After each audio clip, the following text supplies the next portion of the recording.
London Heathrow's Terminal 5 to all. The local time here has just turned 25 to 5 in the afternoon.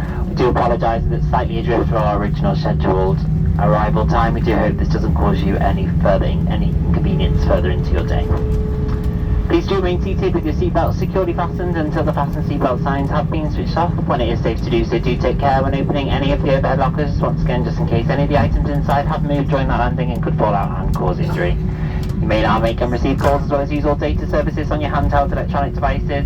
If your journey is ending here at Heathrow, then please follow the yellow signs for arrivals. If you are one of those passengers connecting on to another flight from Heathrow today, then please check the information screens for your departing gate number. If your gate number hasn't yet been displayed, then you can follow the purple signs for flight connections. If you require any extra assistance here at Heathrow, then please do speak to a member of the crew and we'll be happy to help. For those of you who have that assistance pre-ordered, then we do ask that you remain seated till towards the end and someone will be on hand to provide that assistance for you. On behalf of everyone here at BA, all the crew on board, thank you for choosing to fly with us today. We look forward to seeing you again very soon. Thank you and a very good evening.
Joe, thank you. That's Delta 9. Cross it, please.